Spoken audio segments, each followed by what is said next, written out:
हर खबर पर होगी आपकी पकड़। डाउनलोड कीजिए एबीपी लाइव ऐप। यूपी में एक के बाद एक वारदातों से यूपी पुलिस कटघरे में है। आज एबीपी न्यूज गाजियाबाद के पत्रकार विक्रम जोशी हत्याकांड में एबीपी न्यूज ने एक बड़ा खुलासा किया, वो हम आपको बताने जा रहे हैं। एबीपी न्यूज आज आपको बताएगा अपनी हत्या से पहले विक्रम जोशी किस तरह पुलिस से मदद मांगते रहे और पुलिस उनकी मदद का मजाक बनाती रही। आपको दिखाते हैं एबीपी न्यूज संवाददाता इंद्रजीत राय की ये एक्सक्लूसिव रिपोर्ट।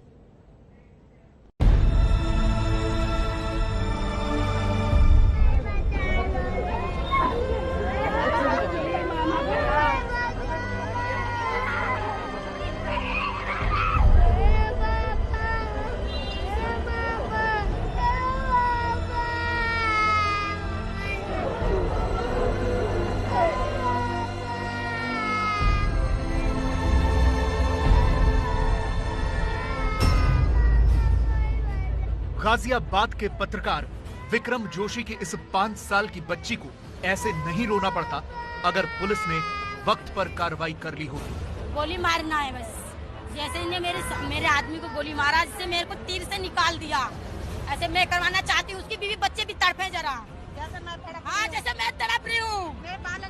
मेरे बालक छोटे छोटे हैं, बेटा छोटा है। कैसे रहूंगी रे मैया, हम कैसे रहब रे जोशी बेगार। विक्रम जोशी की पत्नी को अपने बच्चों के लिए ऐसे दुहाइयां न देनी पड़ती अगर गाजियाबाद की पुलिस वक्त पर जाग गई होती।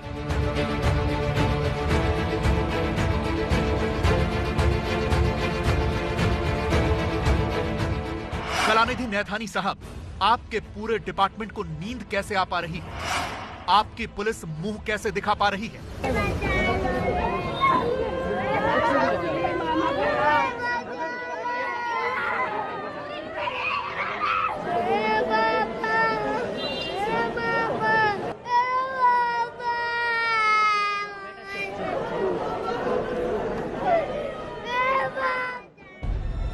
विक्रम जोशी की बच्ची की ये चीख सुन रहे हैं आप? क्या गाजियाबाद की पुलिस इस बच्ची के पिता की हत्या के लिए जिम्मेदार नहीं है? इंसाफ पाने के लिए मरना क्यों पड़ रहा है? आप अपना काम ईमानदारी से करते तो आज गली के गुंडे एक पत्रकार की हत्या न करते। आज हम गाजियाबाद पुलिस की लापरवाह सोच का पर्दाफाश करेंगे। आज हम सबूतों के साथ ये बताएंगे कि गाजियाबाद पुलिस ने कैसे कार्रवाई नहीं की। एबीपी न्यूज आपको बताएगा कि विक्रम जोशी की हत्या से पहले और बाद में क्या क्या हुआ था।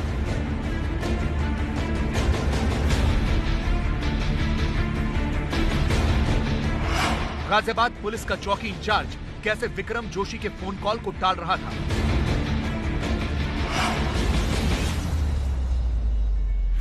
सबसे पहले ये जानिए कि पत्रकार विक्रम जोशी की बहन के घर पर वो गुंडे धमकाने आए थे और वहां उनकी विक्रम के साथ बहस भी हुई थी। इसके बाद विक्रम जोशी ने अपनी हत्या से ठीक 1 घंटे पहले प्रताप विहार चौकी के इंचार्ज राघवेंद्र सिंह को फोन किया।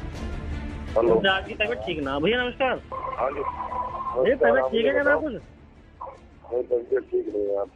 अच्छा, तबीयत ठीक नहीं। चलो सुबह बात करूँ भैया। लड़के 2-4 वो लड़ने के लिए आए थे कॉलोनी में। अच्छा, कौन लड़ने आए थे? वही रवि के साथ के हैं 3-4 जने। मुकदमेबाजी हो गई थी, मुझे दिख रहा। अच्छा, तो ठीक है भैया, आप तबीयत ठीक कर लो, मैं सुबह मुलाकात कर लूँ। कब? ठीक है, ओके। चौकी इंचार्ज राघवेंद्र सिंह का एटीट्यूड देखा आपने? विक्रम जोशी से ऐसे बात कर रहे थे जैसे कोई एहसान कर रहे हैं। वो विक्रम जोशी को ताना मार रहे थे कि बहुत मुकदमेबाजी हो गई तुम्हें, मुझे दिख रहा है। विक्रम जोशी पूछते रह गए कि सुबह कब मुलाकात कर लूं, लेकिन इंचार्ज साहब ने सीधे फोन रख दिया। तबीयत ठीक नहीं है। अच्छा, तबीयत ठीक नहीं। चलो सुबह बात करूँ भैया। लड़के 2-4 वो लड़ने के लिए आए थे कॉलोनी में। अच्छा, कौन लड़ने आए थे? वही रवि के साथ के हैं 3-4 जने।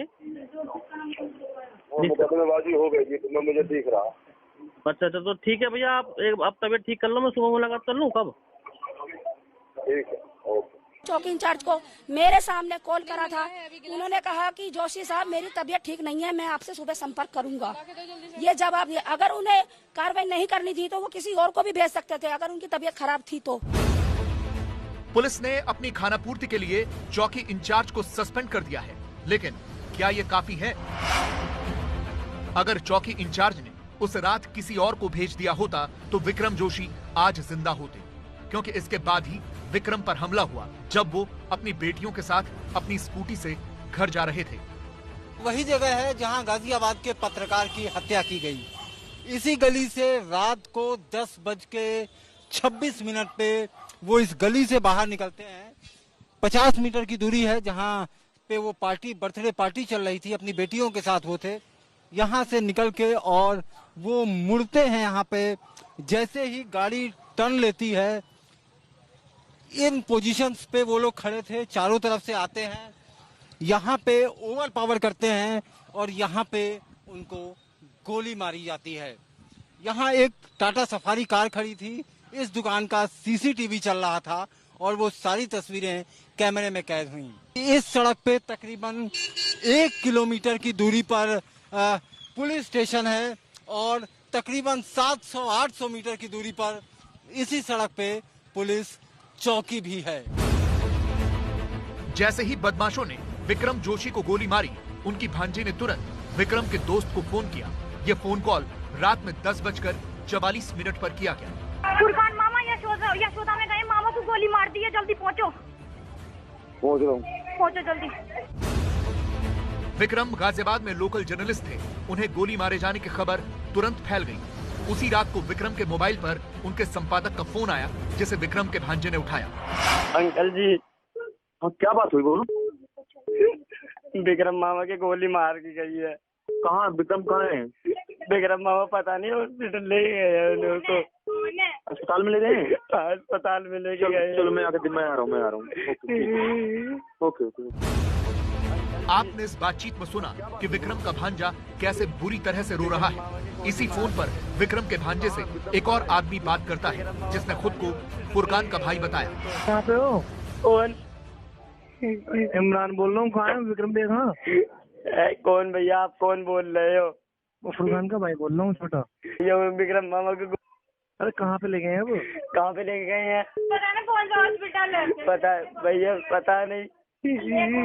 ठीक। अब एक बार फिर से देखिए कि हम बार बार ये क्यों कह रहे हैं कि यूपी में इंसाफ पाने के लिए मरना पड़ेगा या फिर गोली खानी पड़ेगी। 1 घंटे पहले जिस थाने का चौकी इंचार्ज आने में आनाकानी कर रहा था, विक्रम को गोली लगने के बाद उसी चौकी इंचार्ज के बड़े अफसर विजयनगर थाने के SHO का फोन भी विक्रम जोशी के मोबाइल पर आया। हेलो, ये विक्रम जोशी का नंबर है ना?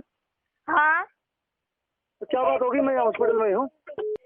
हम घर जा रहे थे पापा के साथ। पापा को उन्होंने डंडा और गोली मार दी। किसने मारी है? बहुत सारे लोग ने, पता नहीं कौन थे वो। काश SHO साहब ने ये पहले पता कर लिया होता कि वो कौन है जो विक्रम जोशी की भांजी के साथ छेड़छाड़ करते थे। वो कौन थे जिनके साथ विक्रम जोशी का झगड़ा हुआ था। काश उस चिट्ठी पर कार्रवाई होती जो विक्रम जोशी की बहन ने हत्या से ठीक 3 दिन पहले गाजियाबाद के SSP को लिखी थी। उस चिट्ठी में क्या था, ये बताएंगे आपको अपनी अगली रिपोर्ट में।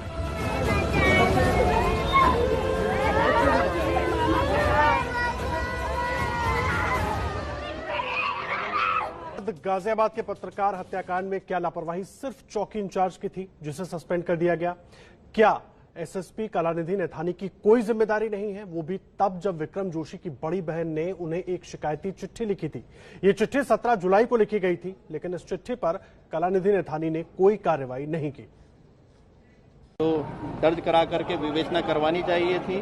जो प्रोफेशनल एटीट्यूड में जो लापरवाही उसके द्वारा वहां पर बढ़ती गई है, उस लापरवाही के लिए उसको वहां पर तत्काल रूप से निलंबित किया गया। लेकिन क्या लापरवाही अकेले सिर्फ उस चौकी इंचार्ज की थी? क्या इन महोदय की नहीं थी?